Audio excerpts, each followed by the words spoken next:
Welcome friends. In this session, we introduced sequence and series of complex numbers. We begin with the definition of sequence and discuss their convergence.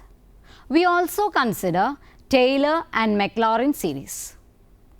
If to each positive integer n there is assigned a number Zn, then these numbers, that is Z1, Z2, etc., Zn, etc., equation number 1, are said to form an infinite sequence or briefly a sequence, and the numbers Zn are called the terms of the sequence.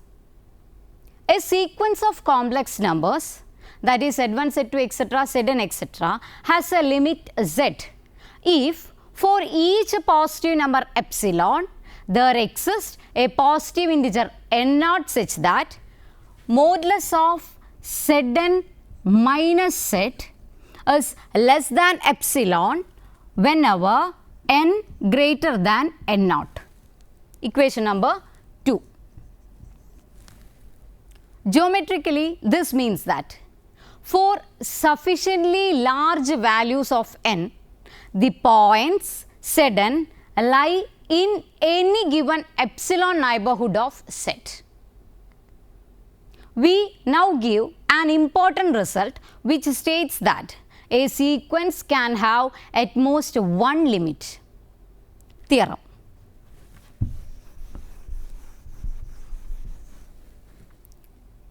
If the limit of the sequence, equation number 1, exists, it is unique.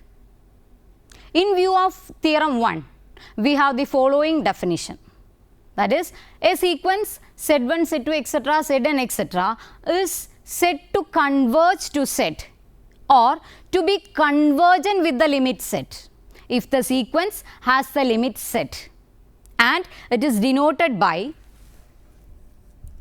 limit n tending to infinity Zn is equal to Z. Equation number 3. Next definition, if the sequence, that is the sequence Z1, Z2, etc., Zn, etc., has no limit, then it is said to be divergent. Some examples. We now list first 5 elements of the sequence Zn is equal to 1 plus 2 by n. Here this n varies from 1, 2, 3, etc.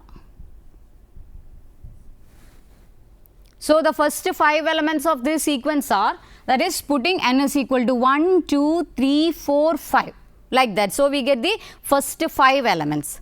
That is, the elements are, first term is 3, next term is 2, third term is 5 by 3, fourth term is 6 by 4, and fifth term is 7 by 5. We prove using definition that limit n tending to infinity Zn is equal to 1. By the definition of limit, to show that limit n tending to infinity Zn is equal to 1, it is enough to show that for each positive number epsilon, there exists that n0 such that modulus of Zn minus 1 is less than epsilon whenever n greater than this n0. So now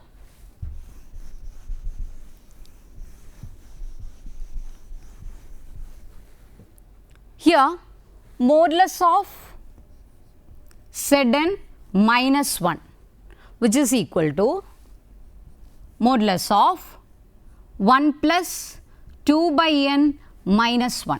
Our Zn is 1 plus 2 by n minus 1, which is equal to 2 by n. Equation number 4. We now use Archimedean property. The property is like this. If x is a real number, then there exists a natural number nx such that x is less than nx. We use this property here. So, let epsilon greater than 0 be given. By the Archimedean property of real numbers, it is possible to find a positive integer n naught such that 2 by epsilon greater than n naught. Sorry, 2 by epsilon less than n naught. It is less than n naught. That is such that 2 by n naught is less than epsilon. This means 2 by epsilon is less than 2 by n naught is less than epsilon. Now, for n greater than n naught, we have 2 by n, it is less than 2 by n naught, which is less than this epsilon. And hence, from equation number 4, mod Zn minus 1 less than epsilon whenever n greater than n naught. By definition 2, the statement above, that is mod Zn minus 1 epsilon less than epsilon whenever n greater than n naught, that is equation number 5, is equivalent to saying that limit n tending to infinity Zn is equal to 1. There is a remark to this example. In particular, if we choose epsilon is equal to 0.01, that is we are choosing epsilon as epsilon is equal to 0.01, then n naught must satisfy n naught greater than 2 by epsilon. Here epsilon is 0.01. So, it becomes what? 2 by 0.01, which is equal to 200. Hence, we can take n naught is equal to, so we can take n naught is equal to what? It is 2 naught and 1. So, next example. The sequence 1, 2, 3. Of course, this sequence is divergent.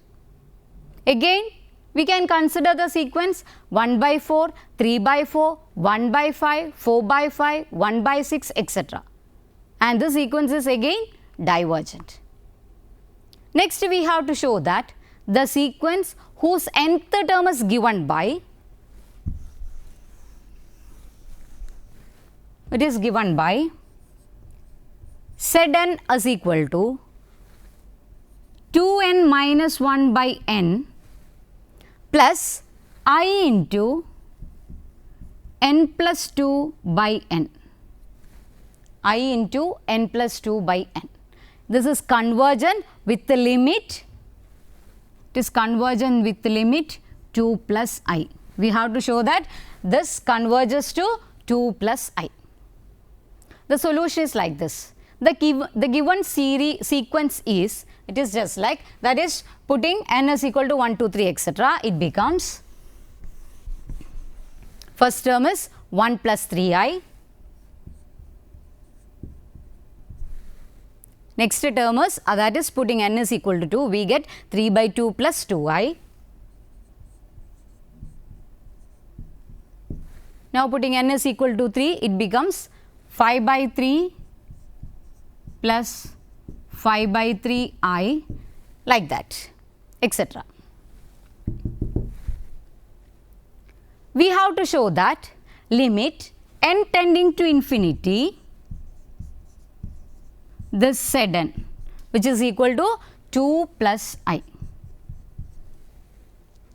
By the definition of limit, we have to show that for each positive number epsilon, there exists a positive number n naught such that modulus of 2n minus, modulus of Zn minus 2n plus I is less than epsilon whenever this n is greater than n naught.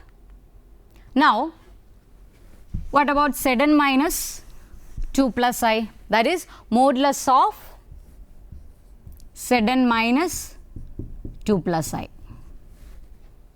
This is equal to, this we can write, which is equal to modulus of, our Zn is 2n minus 1 by n plus I into n plus 2 by n minus, here we have 2 plus I.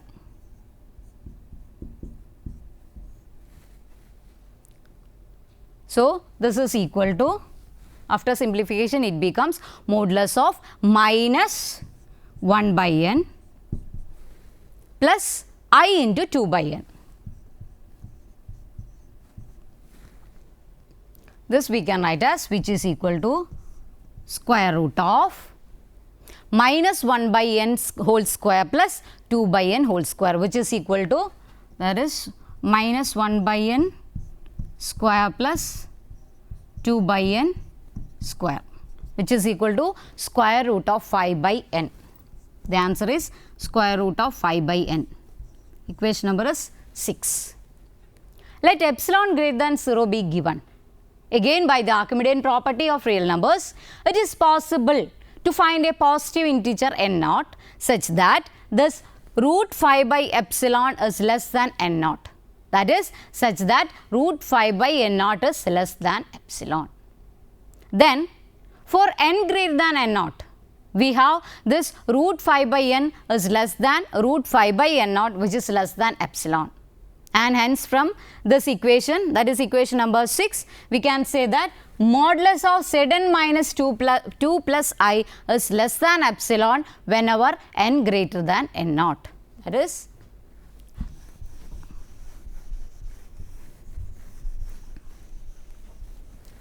we can say modulus of Zn minus 2 plus I is less than whenever n greater than n naught. Next equation, equation number 7. By definition 2, the statement 7, this statement, that is this one, is equivalent to saying that limit n tending to infinity Zn is equal to 2 plus I. Next, we have to show that the sequence, here the sequence Zn is given by Zn is equal to 2 plus I into minus 1 raised to n by n square. We have to show that this sequence converges to minus 2. Here n varies from 1, 2, 3, etc. This is left as an exercise for you. Next, we have to discuss one theorem.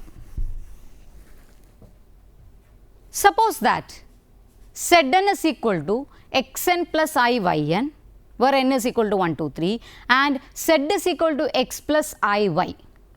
Then, limit n tending to infinity Zn is equal to z, equation number 8, if and only if limit n tending to infinity xn is equal to x and limit n tending to infinity yn is equal to y. Question number 9. Next theorem, if limit n tending to infinity Zn is equal to z, then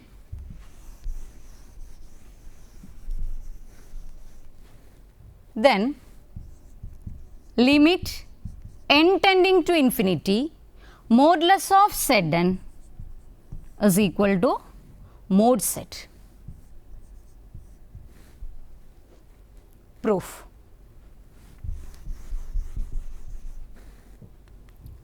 Here limit n tending to infinity Zn is equal to z implies for each positive number epsilon, there exists a positive integer n naught such that modulus of Zn minus z less than epsilon whenever n greater than n naught.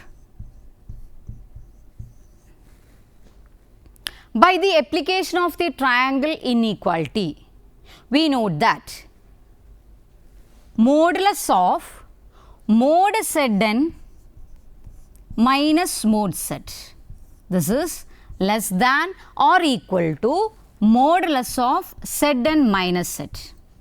This is by triangle inequality. Hence, we can say what? Modulus of mod Zn minus mod Zn minus mod Z is less than epsilon whenever that n is greater than n naught. That is showing that limit n tending to infinity mod Zn is equal to mod Z. Next, we move on to infinite series and their convergence. Let Z1, Z2, etc., Zn, etc. be a sequence of complex numbers. Then we may consider the infinite series, that is sigma n varies from 1 to infinity Zn is equal to, it is just like this, Z1 plus Z2 plus etc. plus Zn plus etc. Equation number 11. Here Zn are called the terms of the series. The sum of the first n terms is, we denote it by Sn is equal to Z1 plus Z2 plus etc. plus Zn. Equation number 12. The finite sum in 12 is called the nth partial sum of the series 11. If we omit the terms of Sn from the series 11, the remaining expression is just like this. Rho n is equal to set n plus 1, set n plus 2, etc. Equation number 13.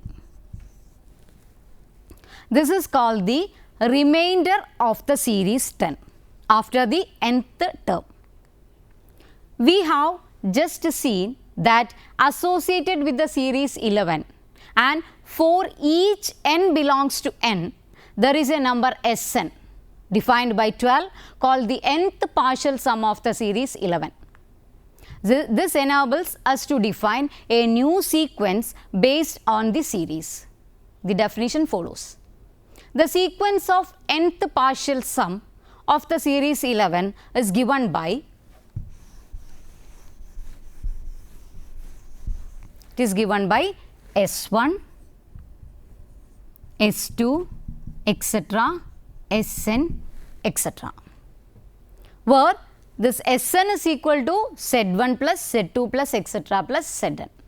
The series 11 may converge or diverge depending on the convergence or divergence of the associated sequence of nth partial sum. The definition follows. That is an infinite series. It is sigma n is equal to 1 to infinity Zn, which is equal to Z1 plus infinite series Z1 plus Z2 plus etc. plus Zn plus etc. of complex numbers converge to the sum S if the sequence, that is Sn, it is equal to sigma n varies from 1 to n, it is finite, n varies from 1 to n Zn, which is equal to Z1 plus Z2 plus etc. plus Zn.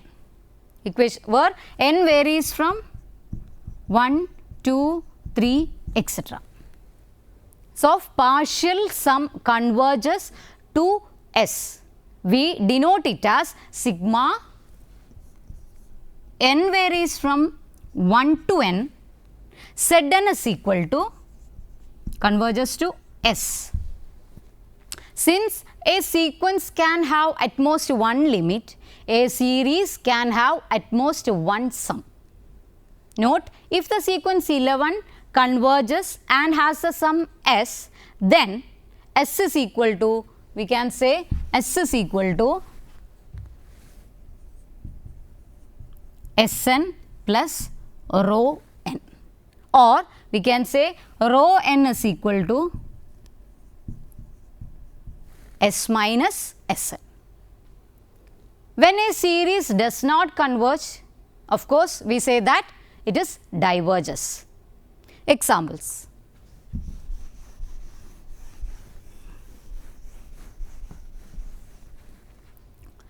discuss the convergence of the series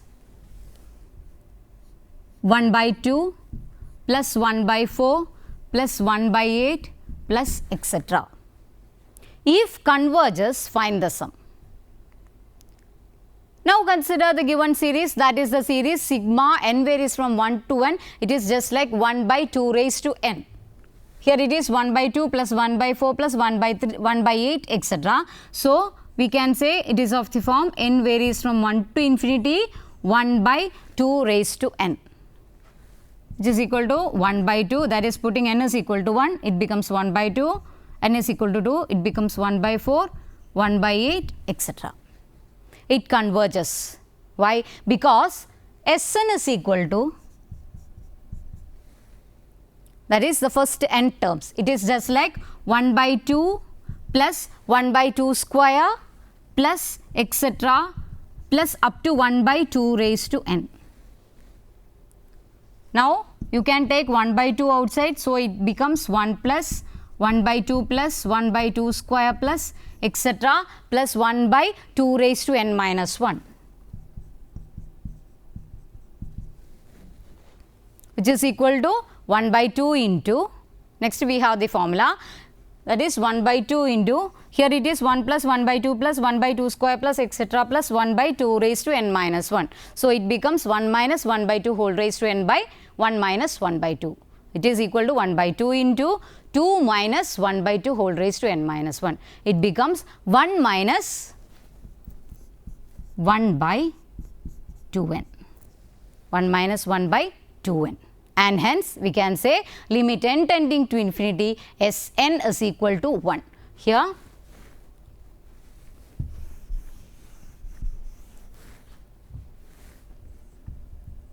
limit n tending to infinity Sn, it is capital N, n tending to infinity and Sn is equal to, here it becomes 1. That is, the series has the sum 1, the series has the sum 1. So, it converges to 1. Next example, we have to discuss the convergence of the series, a simple series, that is 1 plus 2 plus 3 plus etc. Here the series is what? Sigma n varies from 1 to infinity n. That is, we can say putting n is equal to 1, we get it is 1, 2 plus 3 plus etc. This series diverges because the sequence, that is S0 is equal to 1, S1 is equal to 3, S2 is equal to 6, S3 is equal to 10 etc. of partial sum is divergent. Next example, we have to discuss the convergence of the series sigma n is equal to 1 to infinity minus 1 raised to n plus 1. The series is just like this: 1 minus 1 plus 1 minus 1 etc. Here the nth partial sum of the series is given by, that is our Sn. It is given by, the value is equal to 1 if n is odd. That is, the partial sum value is equal to n whenever n is an odd number, or otherwise the value is 0, that is n is even. And hence, the sequence of nth partial sum diverges, and so the given series diverges. Next, we have an example with harmonic series.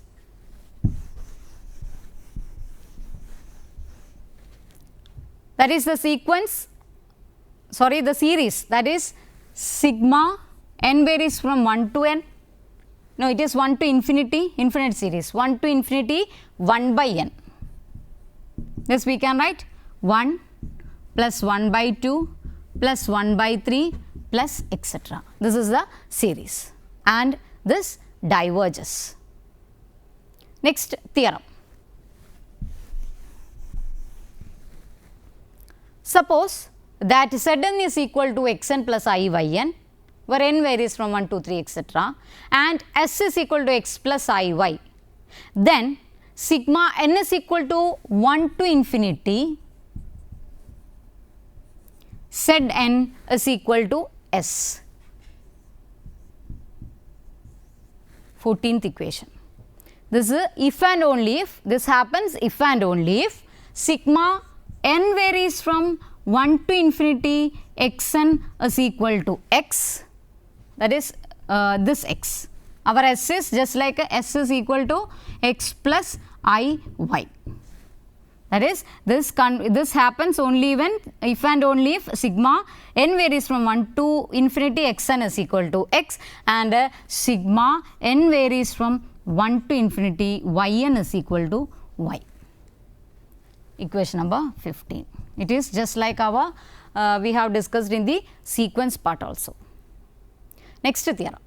A necessary condition for the convergence of the series sigma n is equal to 1 to infinity Z n, that is Z1 plus Z2 plus etc. plus Zn plus etc. is that limit n tending to infinity Zn is equal to 0. That is necessary condition that sigma n is equal to 1 to infinity Zn, that is Z1 plus Z2 plus etc. Equation number 15, sorry, it is equation number 16, is that limit n tending to infinity Zn is equal to 0. Question number 17. That is, if the series this 16 converges, then limit n tending to infinity Zn is equal to 0. That is, whenever it converges, the value becomes 0. Proof. We note that nth partial sum of the series is given by, that we know Sn is equal to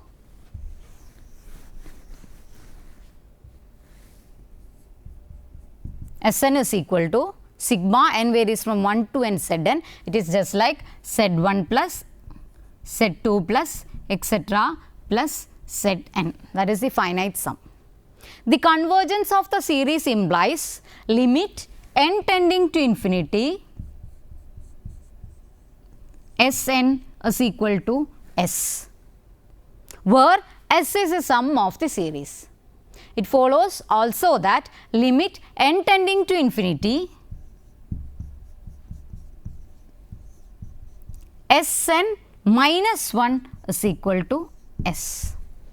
Also, we note that for n greater than or equal to 2, Zn is equal to Sn minus Sn minus 1.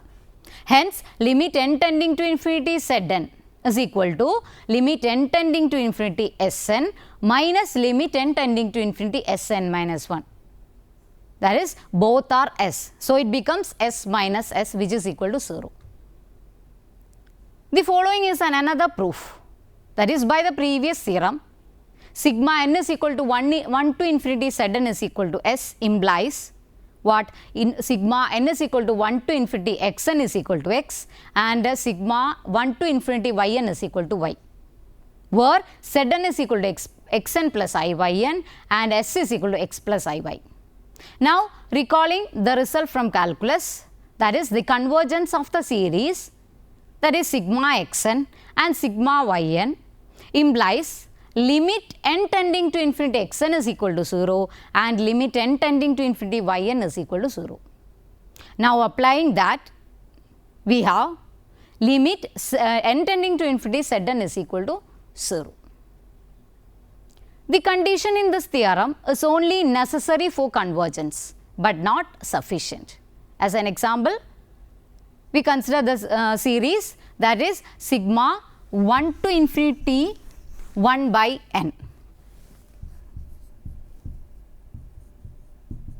The series is just like 1 plus 1 by 2 plus 1 by 3 plus etc.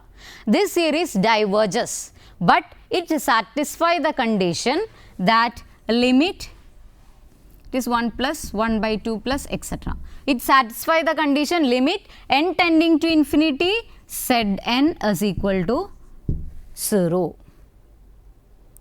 Next, we have divergence test. in view of the above theorem, we have the following.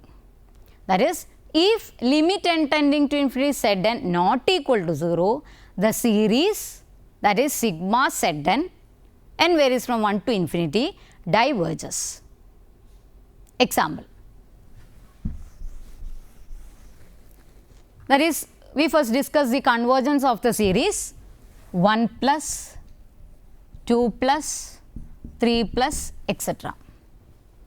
Here z n is equal to what? It is just like 1 plus 2 plus 3 like that. So, our z n is n itself, and limit n tending to infinity z n is equal to limit n tending to infinity, our z n is n. It is limit n tending to infinity n. It is never equal to 0, and hence the series diverges. Next, we have bounded sequence definition. That is, we have to say a sequence is bounded.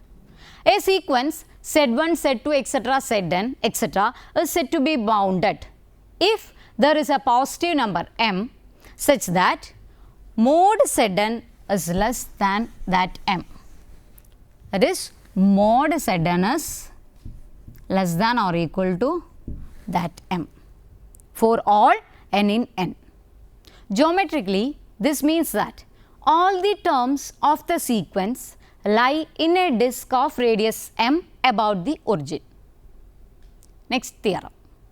The terms of a convergent series of complex numbers are bounded. Proof.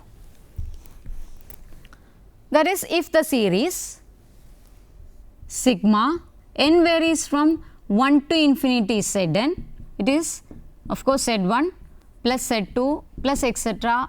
plus zn plus etc. It is an infinite series, converges, then limit n tending to infinity zn is equal to 0.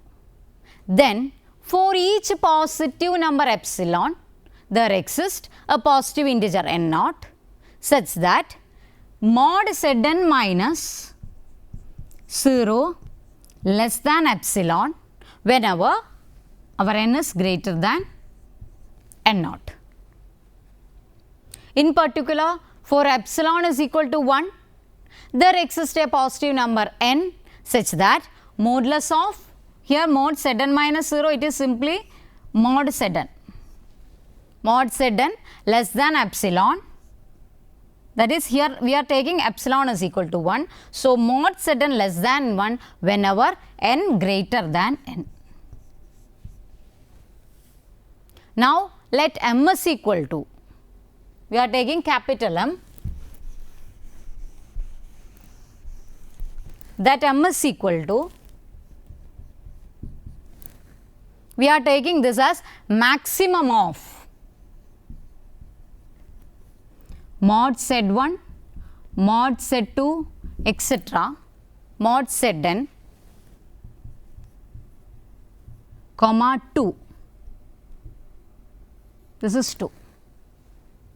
Instead of 2, any real number greater than 1 may be taken.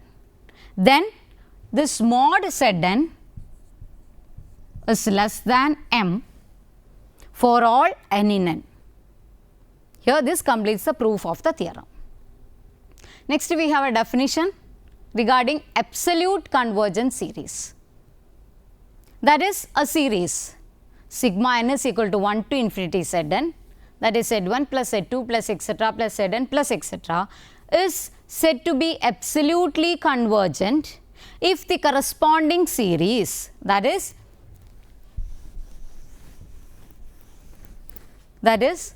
sigma 1 to infinity zn, mod zn, absolute convergence, that is sigma 1 to infinity mod zn is equal to what? Mod z1 plus mod z2 plus etc. plus mod zn plus etc. of real numbers, mod zn converges. Theorem. absolute convergence of a series of complex numbers implies convergence of that series. Proof is like this. If we are taking Zn is equal to xn plus iyn,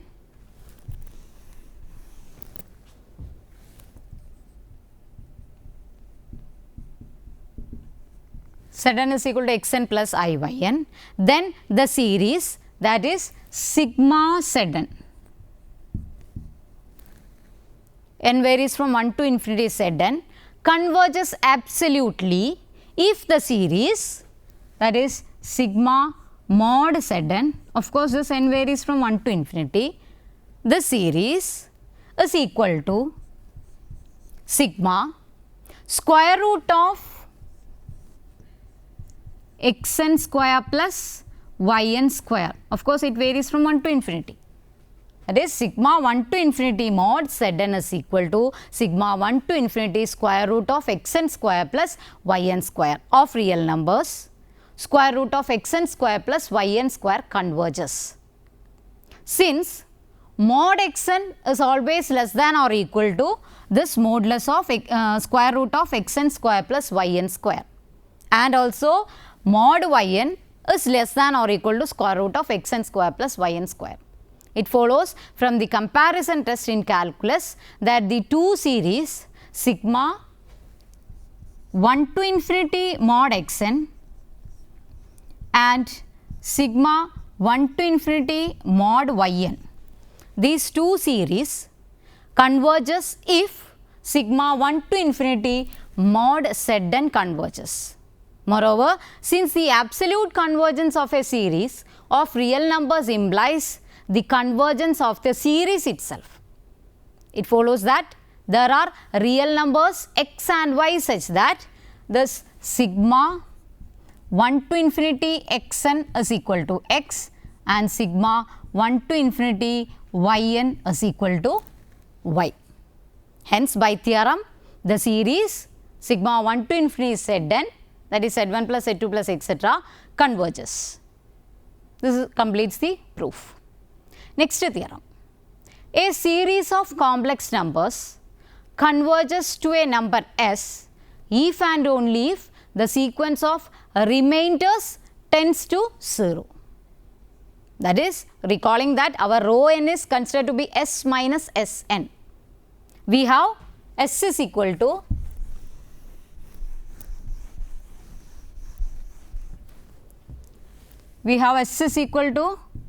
Sn plus rho n, that we know, and since modulus of Sn minus s, which is equal to modulus of rho n minus 0, this we can take.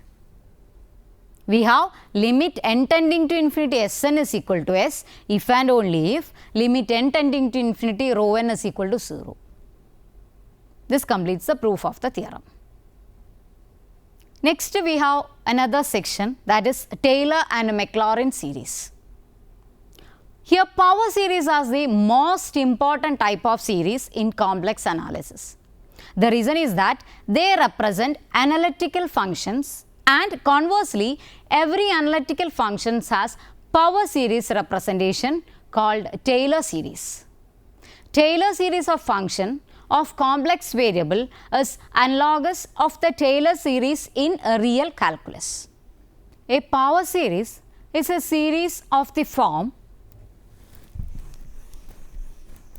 it is sigma n varies from 0 to infinity a n into z minus z naught whole raised to n.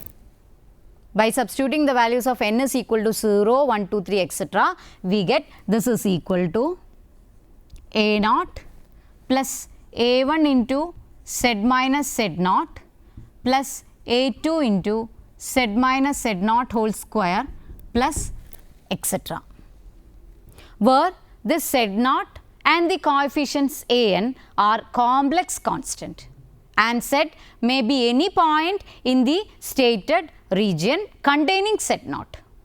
In such series involving a variable set, we shall denote sums, partial sum and remainders by, that we denote by sum by S set, partial sum by Sn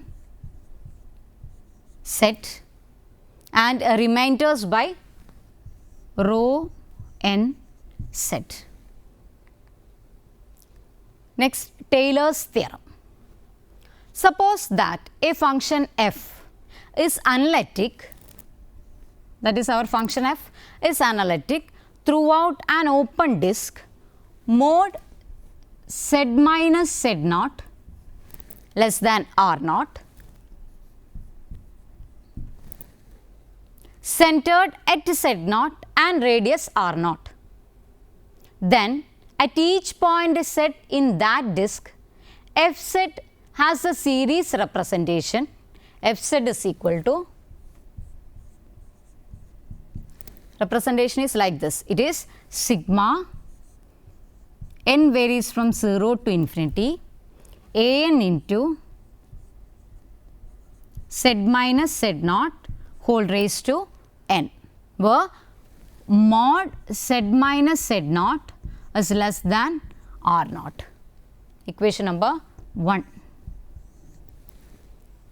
Where an is equal to, we can say this an is equal to, it is fn z naught by n factorial. Of course, this n also varies from 0, 1, 2, 3, etc. Equation number 2.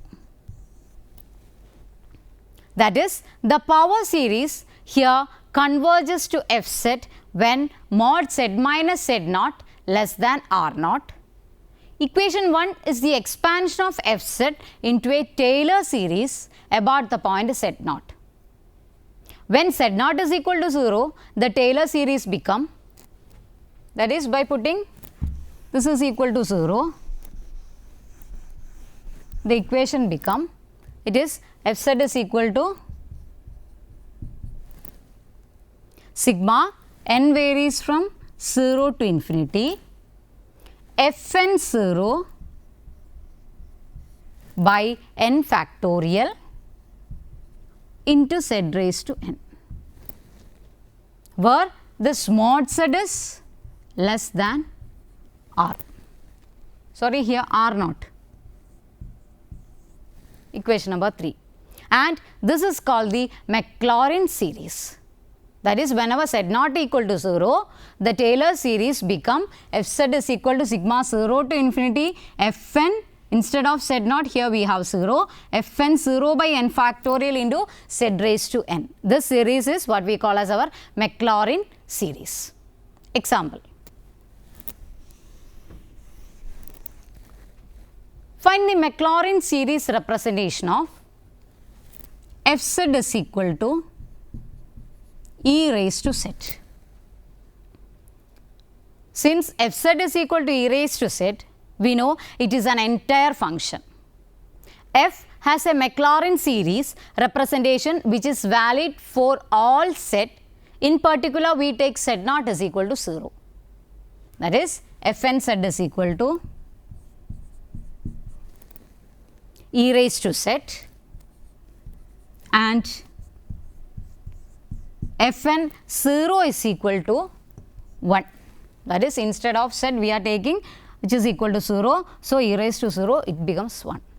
Substituting these in the Maclauring series formula, we get f z is equal to sigma, of course sigma, n varies from 0 to infinity, fn 0 by n factorial into z raised to n. Here mod z less than r naught. Equation number 4. We obtain that e raised to z is equal to